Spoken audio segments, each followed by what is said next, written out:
I have become really curious lately about what's going on in my mind when I use the word can't and or doesn't. And being curious and seeing like what happens when I'm using those words. What's the thought process? And I've been thinking about, I guess I have a couple of expressions that I would love to take you into today that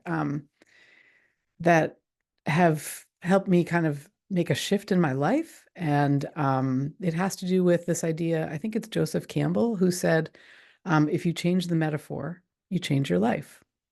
And as I said, the words doesn't or don't and can't um, are really where I get curious inside myself when I'm using them because there's something going on there um, that maybe could shift and I've noticed in my life has shifted. And I want to take you into that today and see if the idea of words mattering um, is helpful for you. So I'm Kay. I am Kay Locke Culp is my full name, and I'm a coach. I'm a creator. It's funny. I've been thinking. Sometimes you'll sort of try to describe like what is it that you really do, and I had this funny thought today that I am very supportive for recovering empty cup pourers is how I've been kind of thinking about my coaching work. People who are really and have been for a long time, often working to support others, and how might we kind of take a step back and give ourselves that same love and same care that we give to others, and what does that do? Is really that's my work, and today I'm excited to take you into this idea because I think it really fits right in there. And yeah, so let's jump in.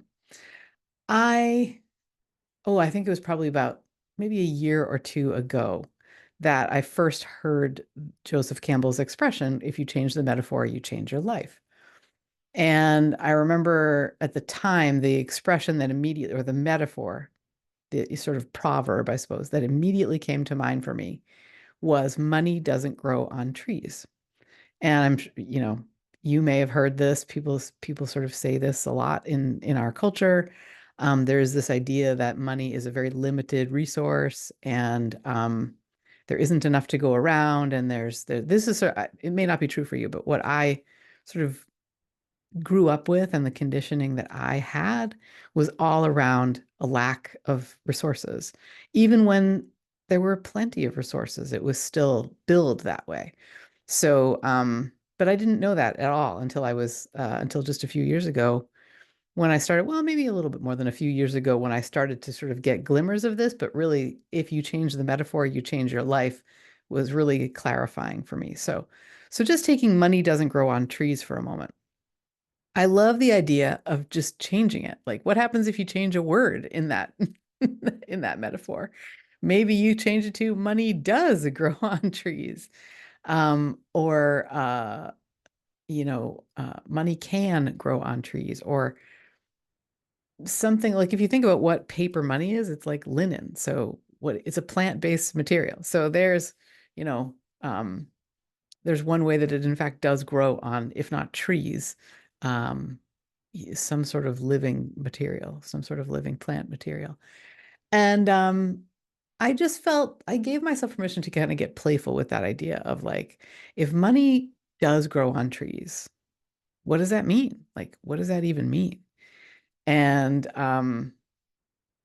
it did get me thinking about what paper money actually is, what like coins are really and if you think about even the ways that money has been in the past with like gold coins or counters or things like that, like it's representing a value that it's a placeholder for something else, right? So that's kind of those are the places that my mind went with that expression. And then I started thinking like, well, you got Venmo and you got like credit cards and you've got Apple Pay and like you've got fingerprint sort of technology where you're now transferring or one click button technology where you're just clicking a button and now money has moved somewhere in the world in a digital sense and you're going to get the thing that you ordered, right? Like it's fascinating to me. It has been really, really fascinating to me what money is and what it means, especially when I think about my background as a teacher,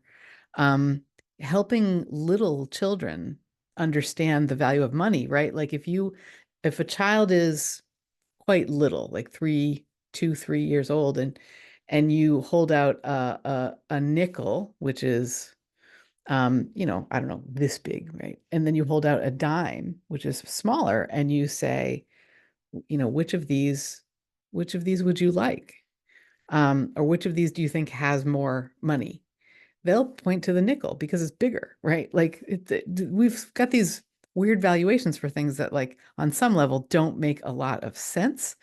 And yet we are all just conventional, like we just go through our lives understanding, or we've learned or taken into account the understanding that this represents this amount, and this is what we can get for it and give for it and stuff like that. So but all that feels very finite to me these days because if money is a fluid thing that sort of is happening behind the scenes, or like I don't even see it, um, what does it mean, or what could it mean if I change the word doesn't to does?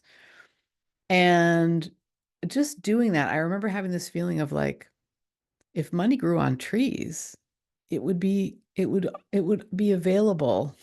It would be it doesn't mean that it doesn't mean that I'm trying to, maybe the word doesn't isn't working there. If money grows on trees, that means that there's a lot of it available, because at least for me it does, because there's leaves grow on trees and there's lots and lots of leaves. The other thing that I thought about immediately was, if you've ever read The Hitchhiker's Guide to the Galaxy, there's a fabulous part in that series where a very funny, to me anyway, funny part where um, the main character's name's Arthur. He lands on a planet. Uh, it might be Earth. I feel like it's probably Earth, but the Hitchhiker's Guide to the Galaxy takes place in space, and there's this Earthling in the book named Arthur, and he lands somewhere, and what he finds there are people who have also landed there, like their spaceship came from somewhere else just a little bit before his did. And these people are all sort of shoving leaves into their coats and pockets and pants, and they're filling themselves up with leaves. And then they're walking around going, "Look how rich I am. I'm so rich because we're using leaves as money." But the money doesn't do anything for them. They're not producing anything that could then be purchased. They're just like, "Hey, look how much money I have." And that definitely tickled my funny bone back when I was a kid. And yeah, like, I mean, I think with this metaphor, what I really would love to do is leave the invitation for you of like, if money grew on trees, or if the metaphor was money does grow on trees, what does that mean for you? Does it open anything up? Does it change thinking? I know it did for me, and I would be so curious to hear if it did for you. Um, And then the other metaphor that I thought of, and this actually was the inspiration for making today's video. I was walking 2 days ago at 6 o'clock in the morning, or 6:45 in the morning, in my neighborhood, and I was reflecting on something that was making me laugh, just the coincidence of it. So trying to remember exactly what it was. Um, Probably something having to do, we're about to buy a home, we're about to sell this home, we're about to move, like all this stuff is popping off really, really soon. And like the way that it all happened, um, I've been feeling like my husband and I sort of put ourselves, we set something in motion like a long time ago, like 9 months ago, without really understanding um, what was going to be required or whatever. We just basically said, well, we're setting ourselves in this direction. Let's go this way and see what comes up. And for a long, long, long, long time, until just about 2 weeks ago, we had no idea of where, maybe 3 weeks ago now, of where we would be moving to. We only knew that we would be moving to the state of Maine. That was basically it. And we have been really okay with that, like understanding that we don't have to know the future. We don't have to have a thing set in stone up there in order to get things moving down here. And we really trusted that the right home, the right property would show up at the right time. And um, sure enough, it did. When I'm on the other side and can share more about that journey, I will, because I think that could be very, talk about learning how to be true to yourself, like to know that even if you don't, even if you can't see it, even if you don't know the address of the home that you'll be living in, trusting that there's some great home there. Like, I'm going to love taking you into that.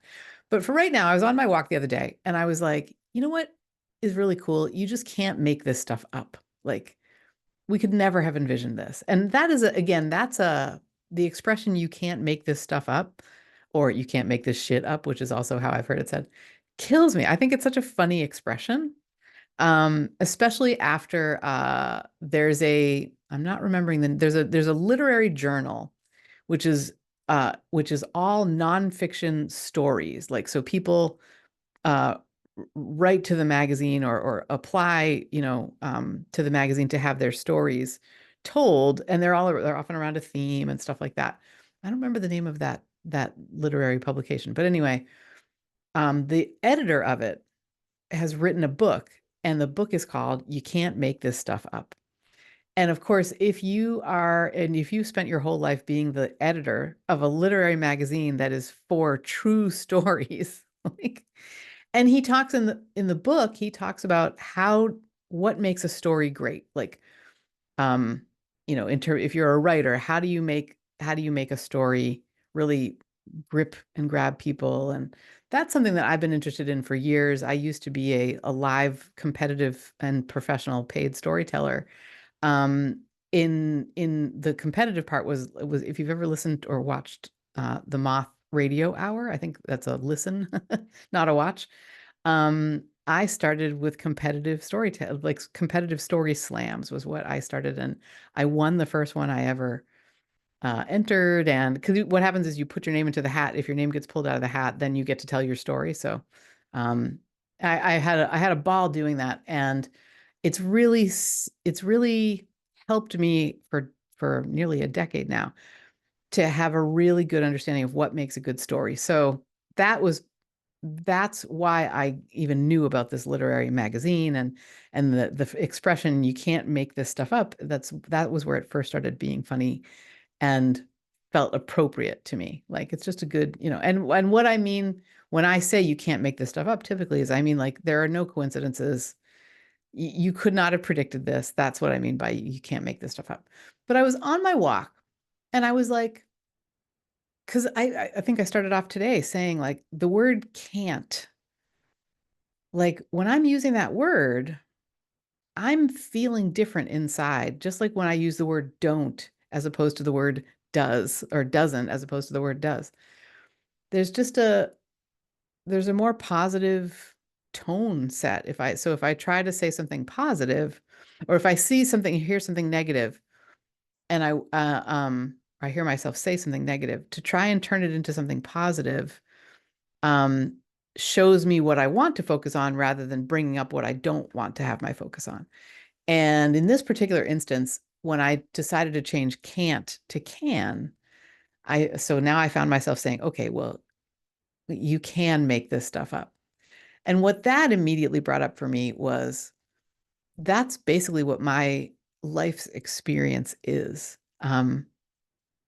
And what the people who it really resonates, to have me as their coach, they love that too. The idea that, like, because what I really do is I help someone get a vision of what they'd really like to be moving towards or to achieve, and then take the steps, at least start taking the steps that are going to get them aligned in that direction, and then actually achieving the thing. I just heard from a coaching, or a past client recently who when we started our work together, had not had something come to pass that they really, really, really, really wanted. And it was such fun to hear that had come to pass, and how excited they were about it. And how it was it was not predictable how it happened, right? Like it was so it was such a wild ride for them. And I'm like, this is amazing. This is life, you know? So when I'm feeling and honestly, the other part of that is that's my story. Like when I first became kind of self-aware, which was not that long ago, um, the first thing that happened was I realized like um, I could pick a direction. I could make something up. I could try something or come up with something to try and then try it and learn from it and see what happened. And sometimes, oftentimes succeed. Like most of the time, it works out just the way you think it's gonna, right? And then if it doesn't, okay, then you learned, right? And all of that feels very positive and very open.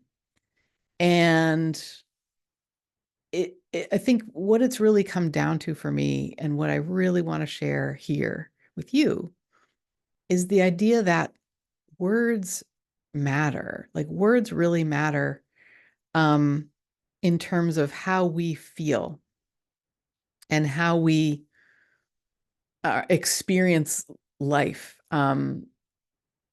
And ultimately, knowing that, or at least having that awareness, we can catch ourselves when we're saying something that doesn't feel aligned or that we maybe used to believe, but it's kind of an old story that we don't need to take into consideration anymore. Um, we are empowered to do that because we're beings with freedom and choice, right? Um, and I think that's words mattering and my understanding of that and being able to say, okay, is there a different way to look at this? Is there a different set of words that I can use to describe these circumstances? Oh, I have a really great example, actually. So I live with this tendon condition. Since 2011, I have, when I took a needed medication that uh, caused me to lose the ability to walk more than a few steps. And then as I was getting rehabilitated from that, caused me to lose the ability to use my thumb tendons in particular. Um, that led to a whole bunch of forearm and stuff that I still live with. It, turns out that this is a thing that is just that now that I've taken this medication and even now, even though it's like a long time later, what are we, 14 years later? Um, it's something that I'll always have and always have to be aware of. And the word that was described or the wording that was used very often when I was first going through this was that my tendons had scar tissue. Like the tendons, they sort of went right to scar tissue from slightly irritated. Most people, there'll be some sort of a flare up and then it gets better when they bring attention to it. With me, what happens is I get a little bit of a flare up and then it goes to scar tissue was what I was taught. I mean, physical therapists, doctors, everybody uses this term, scar tissue. So in 2011, from then to about 20, probably 15 or 2016 was when I was rehabbing from all of this. And then I got to a point where I could walk, I could ski, I could do at least some things with my hands, limited things with my hands. And I've always said I needed to be choosy about what I do. If I have less than an average person's or a typical person's hand use energy a day, I gotta make good choices about what I do with my hands. Um, and then in 2022, I started training to do a solo hike across northern England, which I did in 2023. And boy, the learning from that, woohoo! I wrote a whole book about it, in fact, um, because that was quite an experience building up to that and being able to do it. And I'm bringing it up now because somewhere along the way, I think it was probably early 2023, I started to remember and have nightmares about scar tissue. Like I started to remember the feelings and fears of going too far because what would happen when I was first in physical therapy is uh, we would get to a point where they'd be like, okay, great, now double those exercises or do 5 more of those or whatever. And there would be some load for my tendons that they wouldn't be able to handle. And I would just go right to the bottom of it. And that was the scar tissue happening. So here I was pushing my body to do longer and longer walks and to do some cross training, to do things, to take hikes, to like to get elevation, to really grow my muscles and be fit and ready to do this hike. And I started to like my tendon started to hurt and I started to get really, really scared about scar tissue. And I remember having this thought somewhere in there of like maybe scar tissue, maybe that's what it actually is. Okay, maybe that's one way of characterizing it. But the term scar tissue is fucking killing me. So why don't I just call it something else? Like, um, I don't have to keep using this language. And just that one shift, I don't even genuinely, I think I just started I think I just started thinking of them as my tendons. Like my tendons need attention. My tendons need love. It's time for a bath or a massage or a I mean like me massaging because or it's time for a visit or to schedule a round of physical therapy. I mean, who knows? Somewhere in there I also got a head injury. And so I was at the physical therapist quite a bit. Um and just removing the words scar tissue from my vocabulary made me feel so much more empowered and so much better about my abilities and about the possibilities for me that the things that I could do or bring about if I wanted to. And when I say words matter, that's what I mean. And I really want to link it to this idea of we matter. Um, and and this is where it really kind of where I want to wrap it up because us choosing positive expressions and using what I think of as I used to be a yoga instructor and so I learned to use inclusive language. So uh I wouldn't say okay, you go into warrior pose or warrior one. Um I would say let's move our bodies. Let's shift this way. Let's bringing ourselves into warrior pose or warrior, whatever, like into child pose or any of the poses really. It made a difference. It softened things. It made an inclusive feeling and a supportive, nurturing feeling. And I've I've come to really, really believe that like a way that I can express to myself that I matter is I can use words that help me feel good. And yeah, that's really the message that I wanted to bring to you today was I was so curious, or I am so curious how you see it. Can you think of metaphors, for example, that you have were given to you that you would change if you could, and what would you change? Um and what does that open up for you? You know what I mean? Words matter and we matter. And and there we are. Like when we're believing that, um, it doesn't matter what other people believe. We can let go of this was my has been my experience. If I'm feeling like I can choose my words, to be, I can choose my feeling state, I can choose, you know, the factors in my life that will have me feeling good. And there are some things I think I really want to say this too. Some things we can't change, right? And if there are hard things for you right now that you can't change, I feel that. I really do. Um, it was a hard thing to learn that I was, to be told that this was going to be a lifelong condition, especially before I had the understanding that I was going to be able to, I had spent years at that point keeping dealing with the things that came up with the problems and challenges. And I just remember thinking like, oh my God, I got a lifetime of this. Like, what does that even mean? Um, so if things are hard, uh, I just want to honor that because you deserve that because you matter.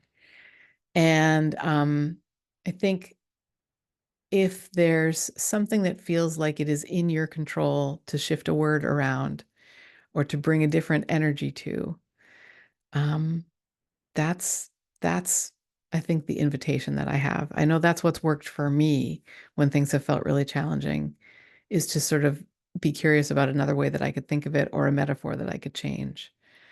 And yeah, that's where I'm going to leave it for today. Um, Thank you for being here. It really means a lot to have you along on this ride. If you're open to it, I've created and started a community for, I've been thinking of it as, well, again, for recovering empty cup pourers like myself.